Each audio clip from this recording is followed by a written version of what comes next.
Olá, meus caros, sejam bem-vindos ao nosso canal do YouTube do Casal Brodbeck.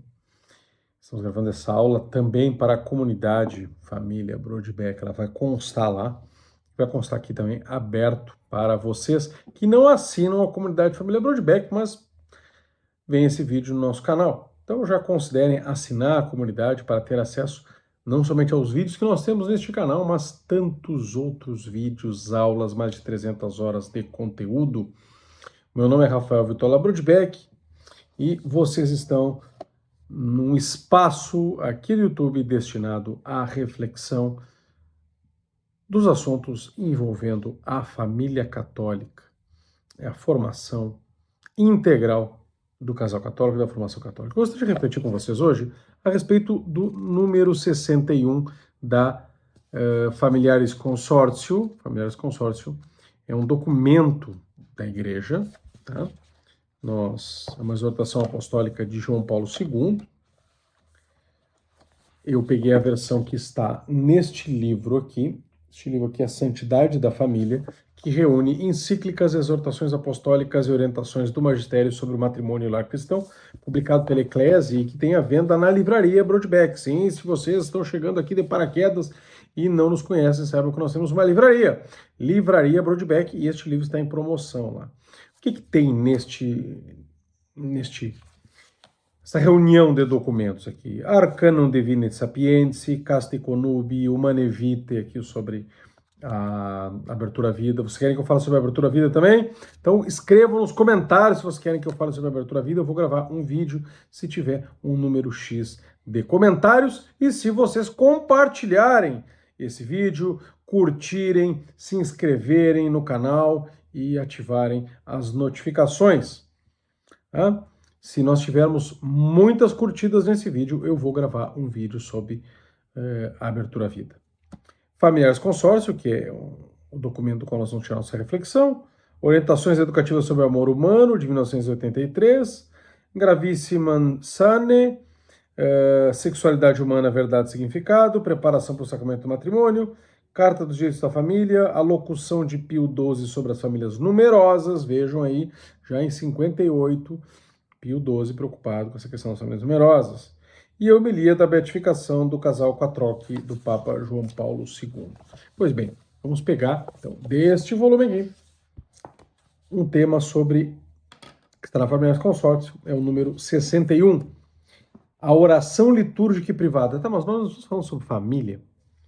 Este documento não é uma exortação de João Paulo II sobre a família. Por que oração? Porque aqui João Paulo II, reunindo o que os padres sinodais do sínodo sobre a família, reuniu os bispos da Igreja Católica para conversar sobre família, refletiram que era necessário fomentar maior oração na família.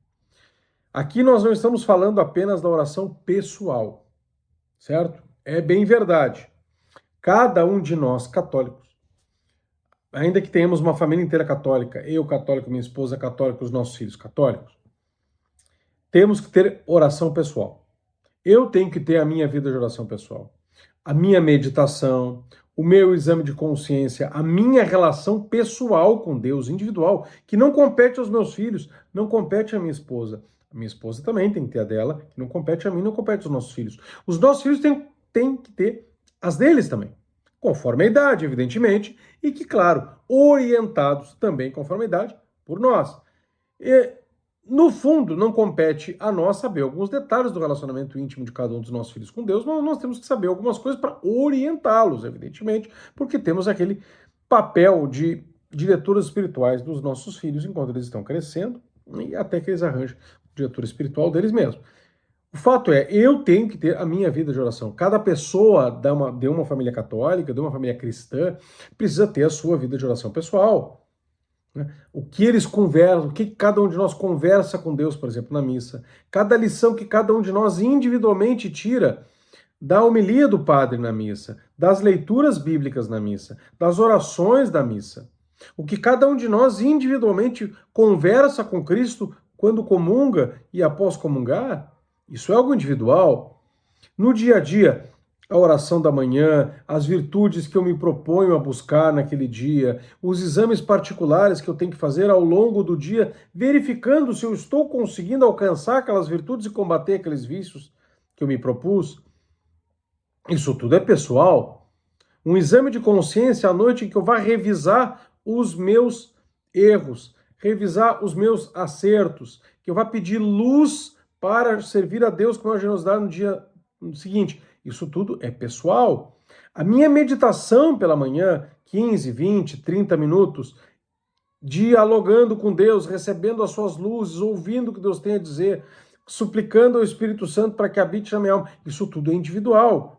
Ainda que eu possa fazer também em família, por exemplo, um exame de consciência, possamos, eu ou a minha esposa, falar em voz alta as perguntas para o exame de consciência, mas cada um vai ter que pensar dentro da sua consciência de maneira individual, certo? Nós não vamos falar aqui nesse vídeo sobre isso, sobre a oração pessoal que cada membro de uma família católica tem que ter. E também não é isso que a Familiares Consórcio, no número 61, está mencionando, ainda que também genericamente possa se relacionar com isso.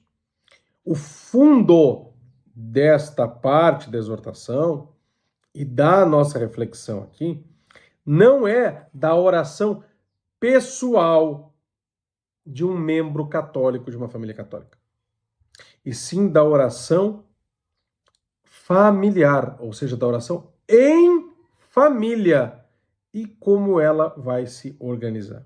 Então, primeiro eu vou ler este texto e depois nós vamos meditar algumas coisas. Entre a oração da igreja e a de cada um dos fiéis, há uma profunda e vital relação, como reafirmou claramente o Concílio Vaticano II. Ora, uma finalidade importante da oração da igreja doméstica, a igreja doméstica é a família, né? É a de constituir para os filhos a introdução natural à oração litúrgica própria da igreja inteira, no sentido quer de uma preparação para ela, quer de a alargar ao âmbito da vida pessoal, familiar e social. Vamos comentando, eu não vou ler tudo, eu vou ler e vou comentando, tá? Então, uma das finalidades da oração da família, que não é a oração pessoal, da oração da família, é constituir para os filhos a introdução natural à oração da igreja. Ou seja, quando nós rezamos em casa, com os filhos, em casal, em família, depois nós já vamos ver os modos de fazer isso, nós estamos fazendo com que os nossos filhos naturalmente melhorem a sua oração pessoal, eles começam a ver, opa, a gente reza o texto, a gente reza isso, aquilo outro, então eu também tenho que rezar. Isso, mas principalmente porque ela é uma oração comunitária em família, ela é uma introdução para os filhos, para que eles melhorem a sua oração também comunitária na grande comunidade que é a paróquia, ou que é o movimento que eles participem, enfim. Aquela oração pública ou privada, né? Oração pública não é oração em público, e oração privada não é oração em privado, certo? Oração pública é o culto oficial. Ou seja, a liturgia. Então, mesmo que uma missa seja celebrada em casa pelo padre sozinho, ela é oração pública, porque é a oração oficial da igreja. Ainda que não seja em público. Então, uma oração, uma missa celebrada em casa, só o padre ou o padre para nossa família aqui, por exemplo, na nossa casa, é oração pública, mas não em público. Já se ele celebra na paróquia, aberta, com portas abertas, todo mundo, é uma oração pública em público. Agora, se eu rezo o terço aqui sozinho, em família, é uma oração privada, porque não é oficial, não é liturgia da igreja. O terço é uma devoção pessoal, então eu estou fazendo uma oração privada em privado. Agora, se eu rezo o terço na paróquia, com portas abertas com todo mundo, com o padre, ela não deixa de ser privada, porque está aberta ao público. E sim é uma oração privada em público.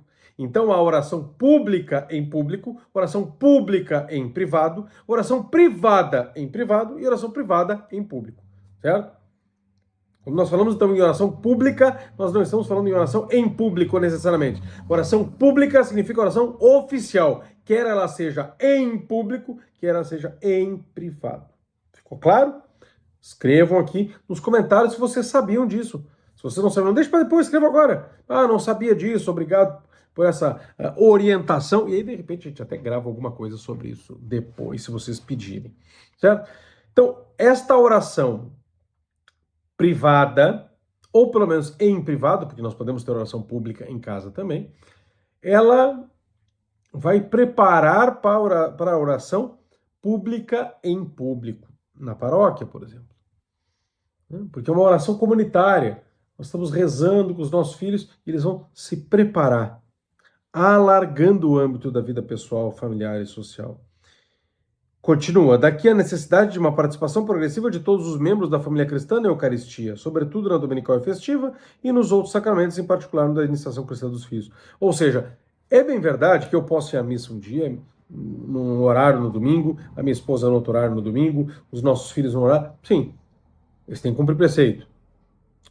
Mas é muito melhor essa participação de todos os membros na Eucaristia. Fala que sou progressiva por quê? Porque pode haver uma questão de uma conversão, né, de um dos esposos ainda não ser tão católico, dos filhos estarem muito pequenos e algum casal, por exemplo, recém-nascidos, né, primeiro dia, segundo dia, e o casal quer esperar mais alguns dias para levar a missa, enfim. Né, cada um vai saber a sua dinâmica. Mas o fato é, o ideal é que eu e a minha esposa levemos nossos filhos para a missa, na mesma missa. E é o que a gente faz aqui. Eventualmente, situações extremamente esporádicas, nós nos dividimos. Lá, alguém está doente, um dos filhos, e ele não vai poder ir à missa. Então, um dos pais tem que ficar com aquela criança. Então, nós dividimos metade da família para uma missa, metade para outra, e aquele que não pode ir à missa fica em casa. Mas é uma coisa muito rara. Ou quando estamos viajando, às vezes eu vou para algum lugar dar uma palestra, minha esposa também, ou vou para algum lugar trabalhar, e a gente não tem como a família inteira, evidentemente. Né? Mas todos vão à missa. Mas o ideal é que todos vão no mesmo horário, juntos, entre o mesmo banco. Para que ocorra isso, essa preparação, e seja natural, muitos até perguntam como é que eu faço meus filhos se comportarem na missa. Bem, se vocês só vão na missa no domingo, é o único momento que vocês rezam juntos, parece uma coisa estranha para a criança, ela não está acostumada. Claro que com o tempo ela vai se acostumar, mas é mais difícil. Se vocês têm outros momentos, além da missa, para rezarem em casa, para estarem com Deus em casa, o ir à igreja para assistir a missa não se torna algo esporádico. Ah, mas é semanal, mas é esporádico ainda. Para a criança, ela se acostuma àquele clima de oração. Ah, mas mesmo fazendo isso, meu filho não para. Imagina se não fizesse. Ia ser pior, não é? As diretivas conciliares abriram uma nova possibilidade à família cristã, que foi incluída entre os grupos aos quais se recomenda a celebração do ofício divino. Ou seja, a liturgia das horas, o breviário, certo? Que é culto público, é oração pública, ainda que em privado. Então, se recomenda que a família reze o breviário. Eu rezo o breviário sozinho em casa, e em algumas festas, em alguns momentos, eu rezo com a minha esposa, sobretudo nas orações da noite, nas completas que a gente faz junto, com o nosso exame de consciência, que é individual o exame, mas as perguntas a gente faz em voz alta, para que cada um faça a sua. Às vezes a gente faz em família também, dependendo da festa, né? Aqui também está ao cuidado da família cristã celebrar mesmo em casa, de forma adaptada aos seus membros, os tempos e as festividades do ano litúrgico. Ou seja, também aqui está a forma de celebrar os tempos e festividades do ano litúrgico. Por quê? Porque como é uma liturgia, o breviário, né, uma liturgia das horas, o ofício divino, a gente pensa nos tempos, nas festividades do ano litúrgico. A gente vai seguindo o calendário da igreja em casa. Mas veja que também celebrar dessa maneira os tempos litúrgicos, o que significa que nós podemos celebrar os tempos e as festividades do ano litúrgico de outras formas também em casa. Por exemplo, observando bem uma quaresma, com práticas devocionais, por exemplo, o enterro do Aleluia, pegar um papel escrito Aleluia e enterrar, né, porque na quaresma, e já na Septuagésima, para quem usa o calendário antigo, não se usa o Aleluia, então é uma forma lúdica de fazer isso, dá para fazer de forma ritualística, com incenso, com velas, rezando, cantando um Aleluia antes de enterrá-lo, por exemplo. É uma forma de rezar em comunidade, rezar em família, de maneira a estar junto com o tempo litúrgico. Observar bem a quaresma a ponto de fazer penitências junto, um ajuda o outro na penitência. né? Quando começa a quinta semana da quaresma, que é equivalente ao tempo da paixão, cobrir as imagens em casa, fazer isso com que as crianças se envolvam no cobrimento das imagens, explicar o porquê que se cobre as imagens. Inclusive nós falamos sobre isso em algum vídeo aqui, né? Procurem. Isso aí, as pessoas vão ver, elas vão começar a ver. As crianças vão entender, é uma forma de oração, né? Se nós estamos, por exemplo, num determinado dia da semana, os mistérios do terço vão ser uns, em outro dia da semana vão ser outros, explicar o porquê, não é verdade?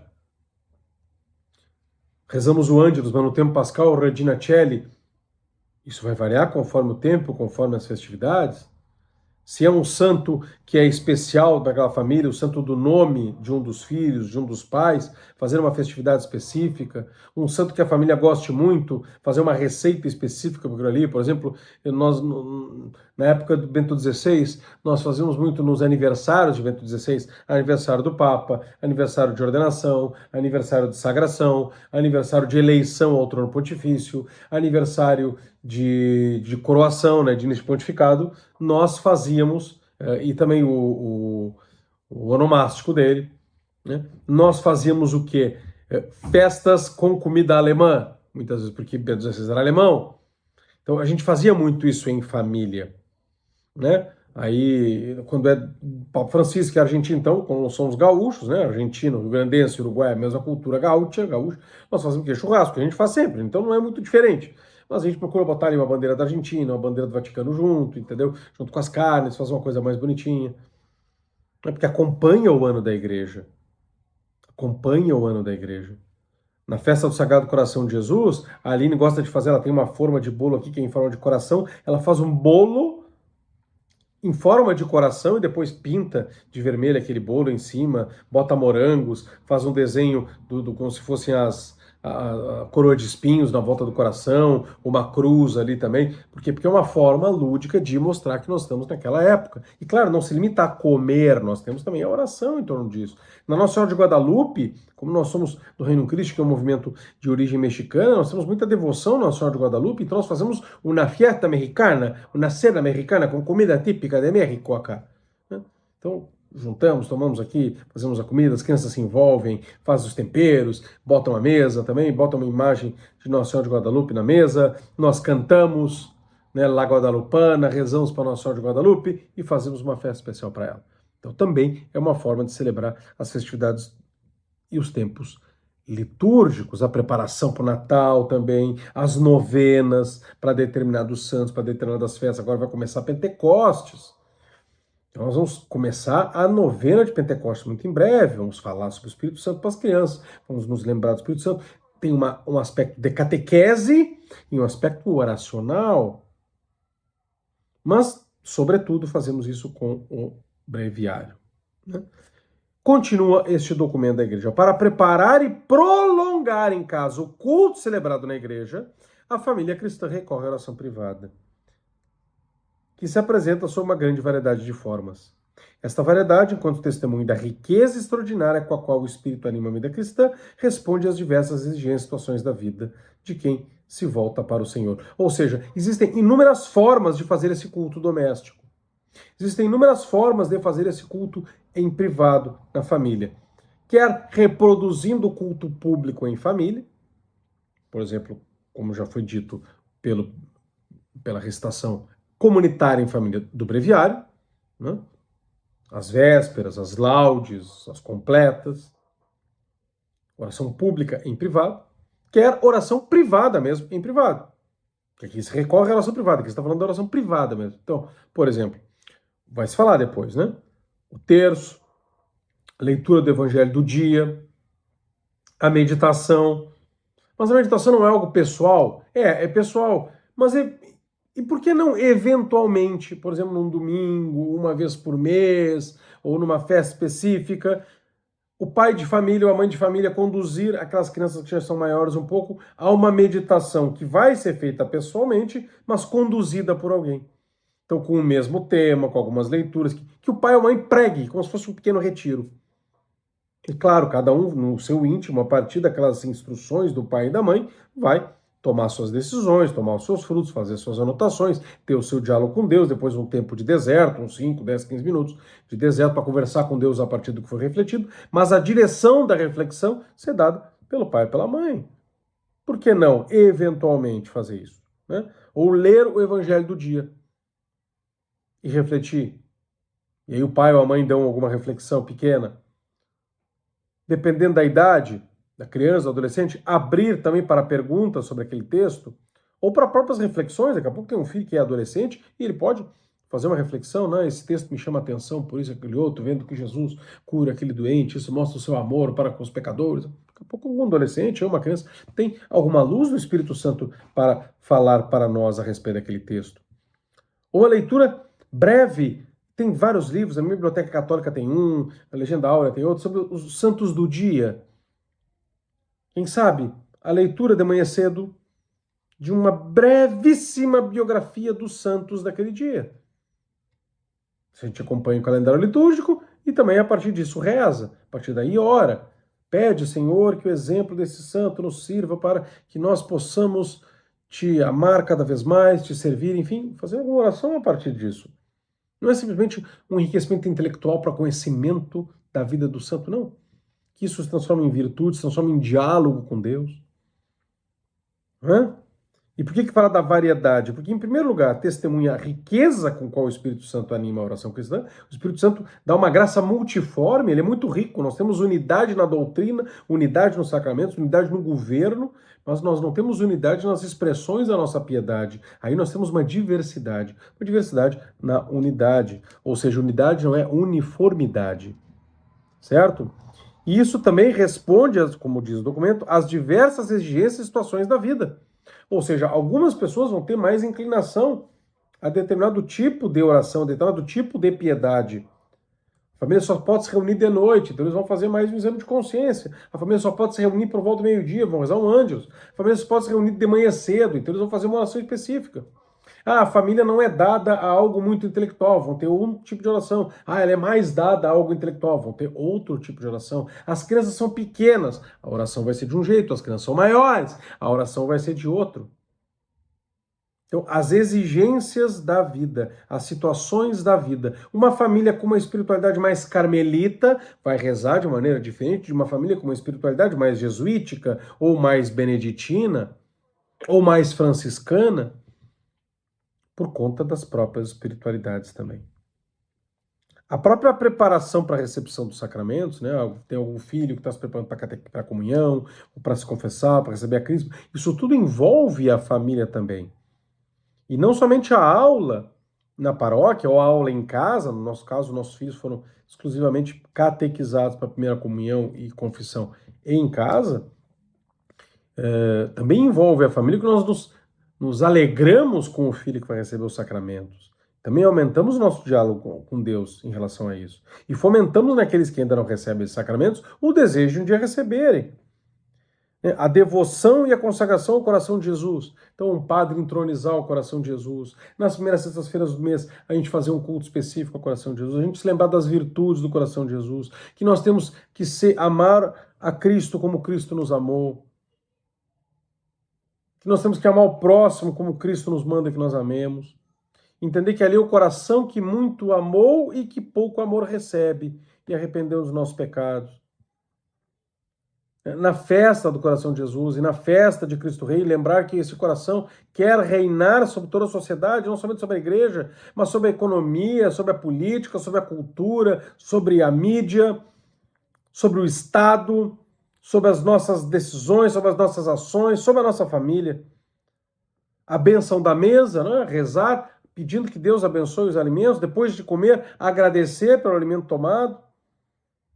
O terço em família, a via sacra em família. Aqui nós rezamos o terço em família, procuramos fazer isso todos os dias. Rezamos a via sacra eventualmente, eu procuro rezar a via sacra toda sexta-feira, mas em família a gente busca aqui na quaresma pelo menos, e na sexta-feira santa a gente faz uma via sacra solene aqui em casa, de tardezinha, porque às 15h a gente vai na igreja, né, para a solene ação litúrgica da Paixão do Senhor. E aí, de tardezinha, a gente faz uma procissão aqui em casa de via sacra.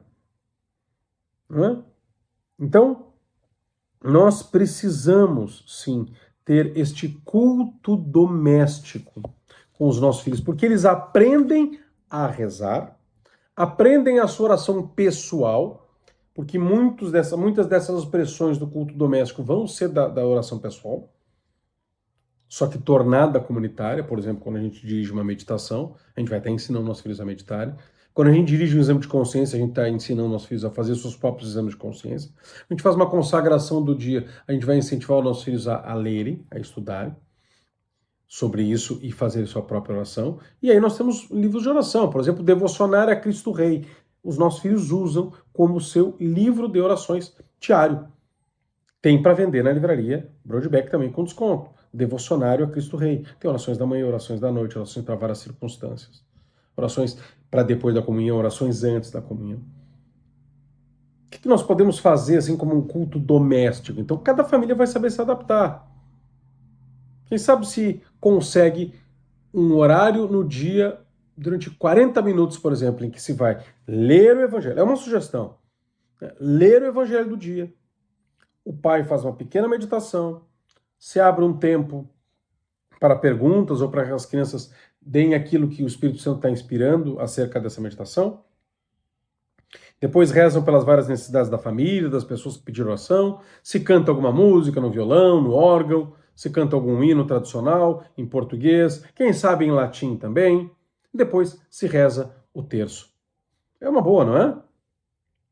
À noite, façam a oração antes de dormir todos juntos, ou pelo menos em casal. Se não podem sempre essa oração de noite todos juntos, ou oração de noite em casal, façam de vez em quando. Procurem colocar com as completas, com atos de exame de consciência também. Coloquem a antífona mariana, que tem depois das completas. Procurem cantar em latim, em canto gregoriano. E vocês vão ter vários momentos do dia. No domingo, façam pelo menos uma vez por mês um pequeno retiro.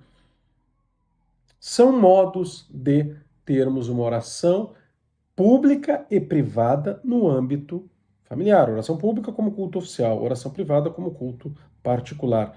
Mas dentro da família. Os membros da família devem rezar pessoalmente também, até mesmo porque na minha oração pessoal, quando os meus filhos me veem de joelhos, eles são fomentados na sua oração pessoal. Os filhos têm o direito de ver os seus pais de joelhos. Então, a minha oração pessoal ajuda a que meus filhos tenham a sua oração pessoal. Mas quando a gente faz uma oração comunitária em família, isso também ajuda não somente a unir mais a família de modo a rezar juntos, mas também a ensinar os nossos filhos mediante mais um momento para eles estarem juntos, entre si, juntos conosco, todos diante do Senhor. Coloque aqui nos comentários o que vocês acharam, se vocês praticam algum tipo de culto doméstico, qual é a experiência de vocês, o que vocês fazem, ou se vocês não fazem, o que vocês gostariam de fazer. Eu quero ouvir os comentários, eu quero ler os comentários de vocês, e se por acaso vocês estão assistindo este vídeo não no YouTube, mas na comunidade Família Broadback, podem colocar também nos comentários da nossa plataforma. E não esqueçam, compartilhem esse vídeo, deem like, inscrevam-se no canal e assinem aqui as notificações. Um grande abraço e fiquem todos com Deus e que viva Cristo Rei.